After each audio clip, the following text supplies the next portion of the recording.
Vous l'avez certainement constaté avec le changement de gouvernement, les rôles sont amenés à changer, mais la mascarade reste la même. Rares sont les politiques à simplement oser amener sur le tapis une véritable baisse d'impôts. Beaucoup arguent simplement du fait de ne pas les augmenter davantage. Mais non.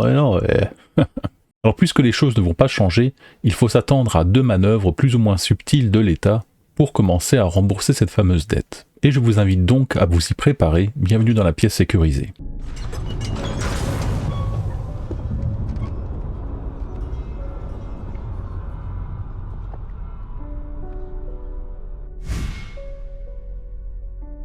Commençons donc avec ce petit morceau d'interview de Thierry Breton, qui est notamment un ancien commissaire au marché intérieur, et il aime bien montrer qu'il connaît un peu la manière dont les choses se passent. Je vais juste aller au bout parce que c'est très important. Et donc qu'est-ce que regardent ceux qui nous prêtent, c'est la capacité à rembourser. Et il y a une chose qu'on sait bien faire en France, alors c'est une chose qu'on est vraiment là, on est même les champions du monde, c'est lever l'impôt. Alors ça, on est les champions du monde, et du reste le numéro 1. C'est nous qui levons le plus d'impôts parce qu'on est très très bons. Et en tant qu'ancien patron de Bercy, je peux vous dire que les équipes sont très très bonnes.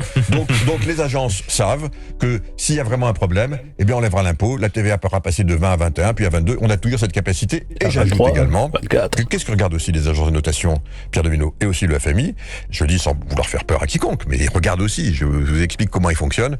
L'épargne. Parce que cette épargne, c'est une réserve. On en a 6 000 milliards, nous. Et donc, ils regardent ça en disant, voilà. Et ça, et ça revient à ce que je disais juste précédemment. On regarde si vous êtes solvable, en fait. Il y a des poches, il y a des poches. Mais ça fait pas peur du tout. Il y a des poches. C'est ce qu'on regarde encore une fois, les agences. Et c'est la raison pour laquelle on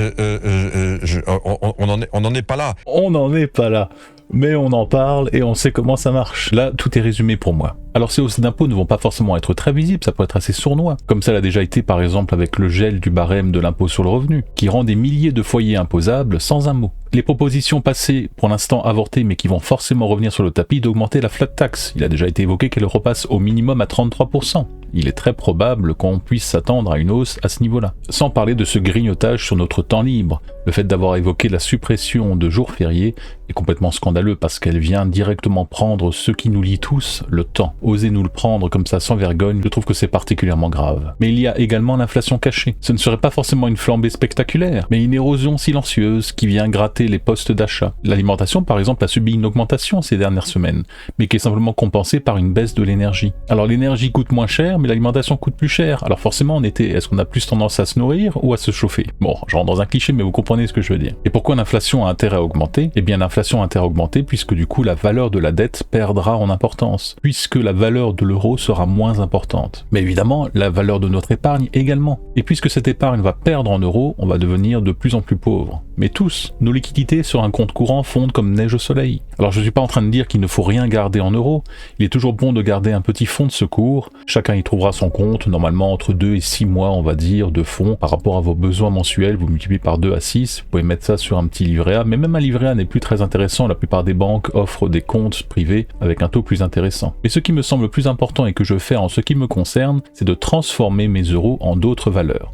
Alors évidemment c'est un choix personnel, libre à vous de faire le vôtre, de vous former ou de vous faire accompagner par un professionnel si vous le souhaitez. Alors pour commencer, il y a évidemment l'or physique dont je vous ai déjà parlé il y a plusieurs mois. On peut acheter des petits lingotins ou des petites pièces. Il suffit simplement de les stocker en sécurité. Ce n'est pas quelque chose qui va amener forcément une plus-value, c'est une valeur tangible contre l'inflation et qui permet de le revendre au bout de 22 ans sans aucun frais. Et c'est aussi un moyen de transmettre une partie de notre patrimoine à des proches par exemple. Le deuxième point est évidemment de transformer une partie de notre argent en euros en crypto-monnaie. Alors évidemment vous pouvez le faire de la manière noble, on va dire vraiment aller vous créer un wallet. Et alors si vous n'avez pas beaucoup d'argent à mettre ou que vous n'êtes pas encore très à l'aise, il y a des plateformes intermédiaires qui sont assez simples comme Coinbase que je vous montre là, qui permettent tout simplement de transformer notre argent en crypto-monnaie parmi tout un panel de choix. Le Bitcoin évidemment restant toujours le plus intéressant pour l'instant. Il y a quand même toujours une taxe de 30% sur les gains, mais il protège contre la dépréciation de l'euro. Là je vais remettre un petit peu d'argent. Si vous avez vu ma vidéo précédente, j'ai sorti quelques fonds. D'ici 2 jours, je pense que je vous ferai une première vidéo où je vous expliquerai en tout cas ce que moi je compte faire en ce qui me concerne dessus. Je précise que Coinbase a un mode avancé qui permet de planifier quelques ordres de manière assez intéressante. Je parle de Coinbase, mais il y en a plein d'autres qui font la même chose, mais je parle simplement du site que moi j'utilise personnellement. Sinon évidemment, il reste la possibilité d'acheter quelques actions françaises françaises ou internationales. Alors là, pour l'instant, j'y privilégierai plutôt les actions internationales. Évidemment, on ira soutenir les entreprises françaises dans quelques semaines ou quelques mois, on en reparlera. Là, par exemple, depuis le début de l'année, je suis un petit peu plus de 30% de plus-value.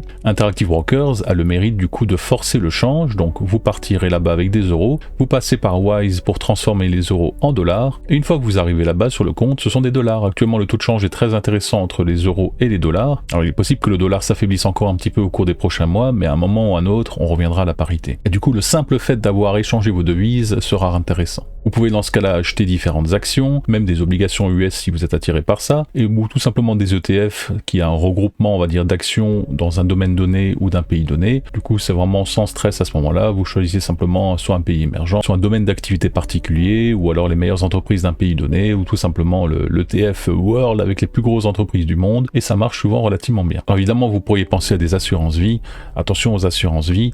Vérifiez simplement qu'elles ne détiennent pas d'obligations liées à la dette française. Ça me semble un petit peu dommage de mettre notre argent sur une assurance vie qui est liée étroitement aux obligations françaises. Mais après ça c'est mon choix, en tout cas en ce qui me concerne. Donc il convient de ne pas céder à la peur, mais d'être relativement prudent. Répartissez vos ressources en différents pôles. Je ne suis pas révolté quand je parle de ça. C'est simplement une danse élégante avec l'économie du moment. Je préfère protéger mon avenir, car dans l'ombre de la dette, c'est encore moi qui contrôle mon destin. Alors évidemment, nous aurons l'occasion de revenir sur chacun de ces points. Je vous partagerai mes décisions, non pas dans le but de vous influencer d'une quelconque manière, libre à vous de faire vos propres choix, mais simplement de partager ma réflexion, et ça, si ça peut vous inciter à vous former et à mener jusqu'à leur terme vos propres réflexions, je pense que ça peut être intéressant. En tout cas, on se reverra dans 2 jours pour parler crypto-monnaie dans le détail. En attendant, n'oubliez pas, car ne rien faire c'est déjà choisir de perdre, et réagir c'est protéger votre liberté.